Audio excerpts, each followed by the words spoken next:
No one marries a fat girl, sir, but I can cook, the bride said, her voice barely strong enough to cross the narrow space between them. Marybeth kept her eyes on the dusty floorboards of the ranch house porch, afraid that if she looked up, she would see disappointment harden on the man's face. Her fingers twisted the edge of her worn travel bag, knuckles pale, as if she were holding herself together by the seams. The journey here had taken 3 days by train and another half day by wagon, every mile filled with the same question beating in her chest: why would he want me? The agency letter had said the rancher was kind, widowed, and willing to meet.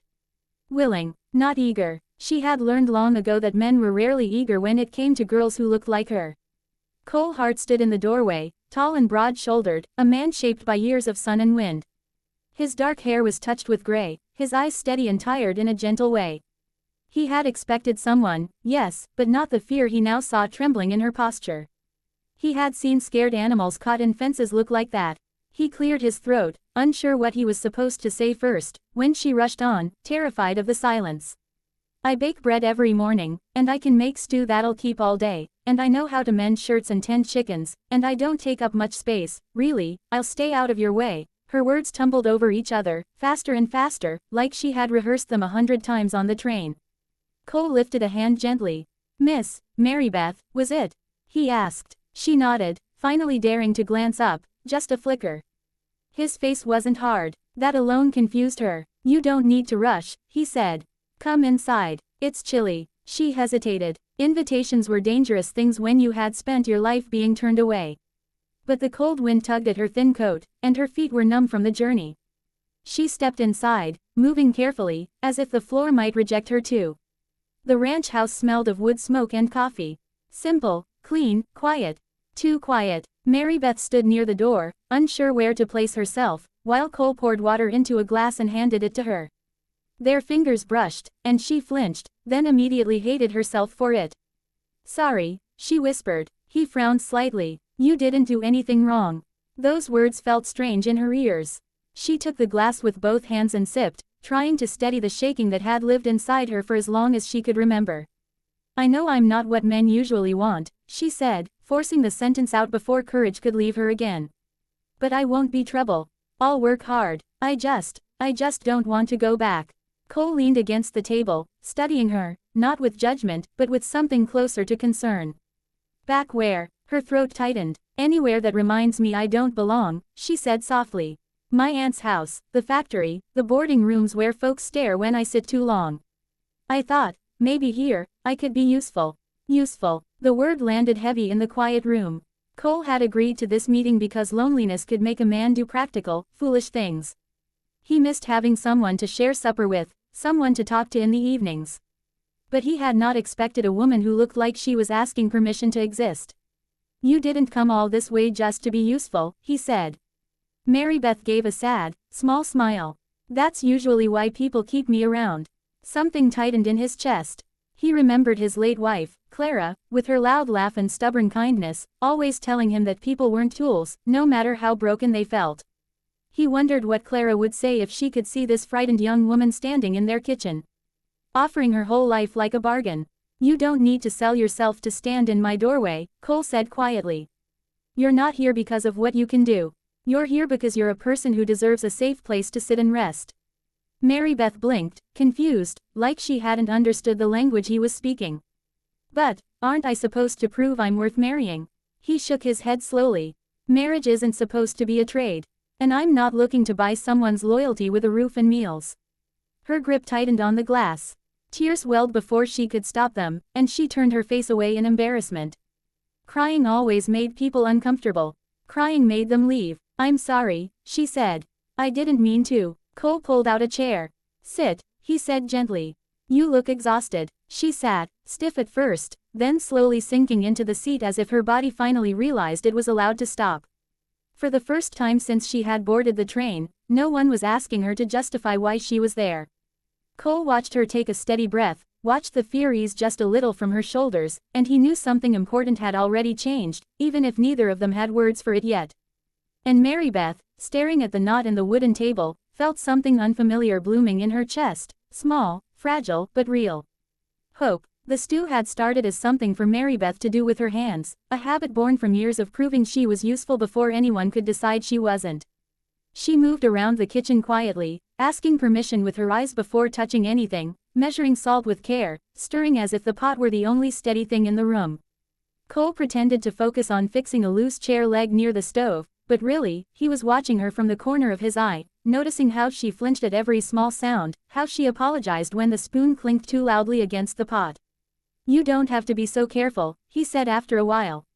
"This place isn't made of glass." She gave a nervous laugh. "I'm used to being told I take up too much space." That hit him harder than he expected. He tightened the screw on the chair leg a little more than necessary. "Anyone who says that doesn't know what space is for," he muttered. They ate at the small wooden table, steam curling up between them, the quiet broken only by the ticking clock on the wall. Marybeth waited for him to take the first bite, as if approval had to come before she could relax. When he nodded and took another spoonful, she let out a breath she hadn't realized she'd been holding. "It's good," he said simply. Her eyes lit up for a second, then dimmed again, as if she were afraid to trust the praise. "Thank you, sir," he frowned. "You don't have to call me that. It's Cole." She nodded quickly. "Yes, Cole." They ate slowly, and after a while, the silence stopped feeling so sharp. The warmth of the stew, the steady rhythm of spoons against bowls, the fire popping softly in the stove, it all began to loosen something in her. "I didn't always want to be sent away," she said suddenly, staring into her bowl. "I used to think someone would choose me on their own." Cole set his spoon down, listening. "But then the girls at church started getting courted, and I stayed behind to help in the kitchen. My aunt said it was because I had a kind heart, but I heard the other women whisper about my size. About how I'd be lucky to find anyone at all." She swallowed. "So I stopped waiting to be chosen and started offering myself instead." The words came out calm, practiced, like a story she had told herself too many times. Cole felt anger rise in him, not at her, but at a world that had taught her this was all she could expect. "You shouldn't have had to do that," he said quietly. She shrugged. "You do what you must." He shook his head. "No, you did what you were forced to believe was normal." After supper, Marybeth reached for the dishes, but Cole took them from her. "I'll wash. You sit." She hesitated, then obeyed, folding her hands in her lap, unsure what to do when she wasn't working. He filled the sink with water, the simple act of him serving her in this small way making her chest feel tight and strange. When he finished, he leaned against the counter. "You asked earlier if I wanted to marry you," he said. Her shoulders stiffened. "I didn't mean to put you on the spot." "It's all right," he said. "But I want to answer you honestly." Her heart started to pound. She braced herself, already preparing for disappointment, because disappointment, at least, was familiar. "I don't want to marry a stranger," he continued. "Not because there's something wrong with you, but because I've already buried one wife, and I won't turn marriage into a business deal. I don't want someone staying here because they're afraid of having nowhere else to go." Her eyes filled again, but this time the tears were different, confused, trembling. "Then, what do you want?" "I want to know who you are when you're not trying to earn your place," he said. "And I want you to know who I am, too. If something grows from that, it should be because we both choose it." She pressed a hand to her mouth, overwhelmed. No man had ever spoken to her like this, as if her feelings mattered just as much as his. "And if nothing grows," she whispered, "then you'll still have a roof here until you decide what you want to do next," he replied. "Not because you owe me, but because everyone deserves time to breathe." The room felt too small for the emotion rising in her chest. She stood suddenly and walked to the window, blinking hard. "I don't know how to be here without being useful," she admitted. "It's all I know." Cole's voice softened. "Then maybe this is a good place to learn something new." She turned back to him, really looking at him now, not as a last chance, not as a judge, but as a man who had chosen kindness when he didn't have to. In that moment, something shifted inside her, a quiet, fragile courage beginning to take root. For the first time, staying didn't feel like begging. It felt like being invited. The weeks that followed unfolded gently, like a slow sunrise. Neither of them rushed. Marybeth stayed in the small guest room down the hall, the one that had been closed since Clara passed. The first night she slept there, she barely touched the bed, afraid of wrinkling the quilt, afraid of being told she was too much, even in sleep. But no one came to scold her, and by morning, something inside her had softened. At first, she still worked as if she were earning her keep, baking before dawn, sweeping floors that were already clean, folding laundry with careful, grateful hands. Cole never stopped her from helping, but he also never treated it like a debt. When she overdid it and her knees ached, he quietly set a chair near the counter so she could sit while she worked. When she forgot herself and apologized for resting, he'd gently say, "You don't need permission to be tired." Little by little, she began to believe him. She started walking out to the pasture in the afternoons, watching the horses with a kind of patient wonder. One skittish mare in particular took to her, allowing Marybeth to stroke her neck while anyone else earned a nervous snort. Cole noticed that. He noticed a lot of things: how she spoke softly, how she listened more than she talked, how her laughter, when it came, sounded surprised, like she hadn't expected to have a reason to laugh at all. One evening, as the sky burned orange and gold, they sat on the porch steps with mugs of tea. Marybeth leaned back on her hands, looking at the wide-open land stretching out before her. "I used to think people like me weren't meant for big places," she said. "I always felt like I should stay small, so I wouldn't bother anyone."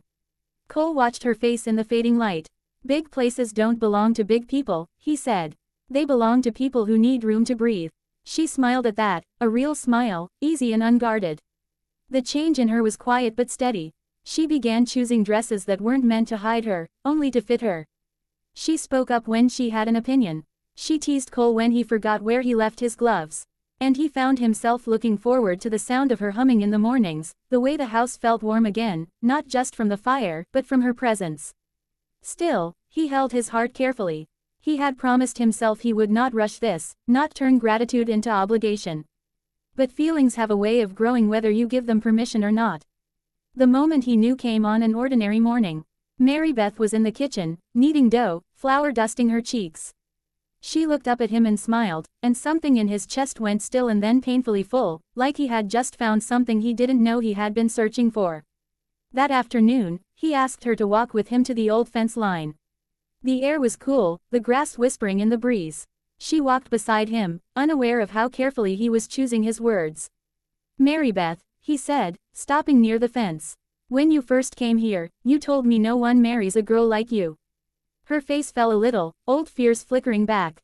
"I shouldn't have said that." "I'm glad you did," he said gently. "Because I need you to hear this." She looked at him, nervous and hopeful all at once. "I don't see a woman who should be grateful for scraps," he continued. "I see a woman who brings light into my home, who calms horses and makes this place feel alive again. I see someone I respect. Someone I care about." Her breath caught. "Cole, I won't pretend I didn't start this whole thing out of loneliness," he admitted. "But what I feel now isn't about filling a quiet house. It's about wanting to build a life with you, if that's something you'd want to. Not because you need somewhere to stay, but because you choose me, the same way I'm choosing you." Tears slid down her cheeks, but she didn't wipe them away this time. "All my life, I thought love was something you had to earn by being useful enough," she whispered. "I didn't know it could be this." He reached out, hesitating for just a moment before taking her hand. "You were always worthy of it, Marybeth. You just weren't treated that way." She squeezed his hand, grounding herself in the reality of the moment.